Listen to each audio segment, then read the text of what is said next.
A few of you might have seen situations like this. A single tank, his wounds serious, all modules damaged, half the crew dead. Even a loud cough might finish him off. But he pulls out a victory by destroying the last remaining enemy tank.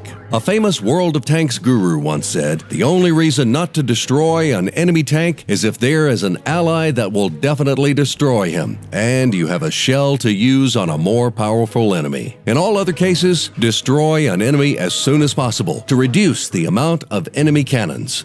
2 damaged enemy tanks are a much higher threat than 1 destroyed and 1 at full health." In the previous episode of Tank Academy, we went over why focusing the enemy tanks is so important. It's all about eliminating the enemy guns as fast as possible. In today's episode, we'll be learning how to keep your team's tanks alive as long as possible in platoon, clan wars, and even in random battles. Remember, a living tank is a dangerous tank, and a dead tank can't win battles. Going into this lesson, we will keep this phrase in mind. The outcome of the battle is determined by the surviving tanks. Let's learn to save our tanks from complete destruction. In principle, this isn't going to be very hard to learn, but it's another one of those skills that you should take the time to drill with your troops because it requires a great deal of coordination. Eventually, you'll be able to hide all of your wounded tanks from being finished off, thereby prolonging your team's damage potential and hopefully winning the game. We've divided the training into 3 steps. Step 1. Paired exercise. Organize a training room, and once on the map, split your teams into pairs. Each team will sit one in front of the other, making a short column. Have each pair practice swapping positions. One moves to the front, the other to the back. Try to make it a speedy transition.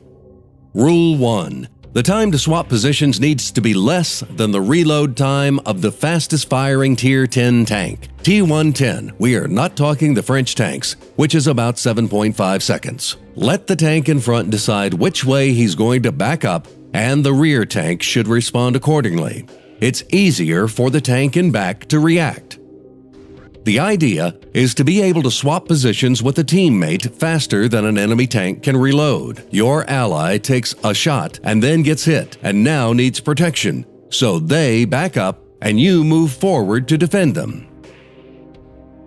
Rule 2. The silhouette of the covering tank needs to fully cover the ally. To do this, the covering tank needs to turn its hull to fully cover the ally. Make sure that the tank in front is now completely covering the wounded tank. Don't expose your sides, but do slightly angle your tank to create a broader area of protection. Rule 3. If you are the covered tank, under no circumstances move back. This is very important. The optimal distance will be about half the length of your hull. If you're the person moving to the rear, don't back up too much. Stay in close to your shield. The farther back you are, the more exposed you are. Drill this maneuver over and over until it is second nature. Swap partners and keep at it. Just to spell it out, here's a review of common mistakes. Not angling your tank when taking the front position. If you don't angle your frontal armor, you're an easier target to penetrate and you aren't offering as much cover for your wounded ally behind you. Reversing too far. If you go too far backward, you're actually making it easier for the enemy to hit you in most cases. It's a good idea to dedicate one command for this maneuver. Cover me. It'll make it easier to convey your meaning with this hot button than it is to type it out or potentially spam the voice chat. As soon as you've sufficiently trained this tactic in pairs, it's time to start the group exercise. Step 2. Group training. Open up a training room with teams like before, but use a place that has a bit more of a confined space, such as the courtyard in Himmelsdorf. This time you'll be making 2 battle lines facing each other, 1 for each team, as many tanks across as necessary and 2 tanks deep. Leave a little space between each pair, but not too much. You're trying to simulate the limited space you'll have in real engagements. Again, you'll simply be asking the soldiers to swap positions with the person in front of them, only this time there will be people to their left and right trying to do the same thing. It's going to cause some problems. They'll all have to work together to make room. Try to stay on top of people who are having a hard time doing this exercise. Keep in mind that the tank in front dictates which direction they swap positions, so they need to watch what's happening to their left and right. Now you're going to up the difficulty a bit. You're going to divide the tanks into 2 waves, having the front wave advance for a few seconds while rear wave takes aim at the enemy team, but don't shoot yet. Then have the rear wave advance to take the position at the front, offering your allies cover. Note that for the best results, use 3 tanks per wave, leaving enough room to maneuver.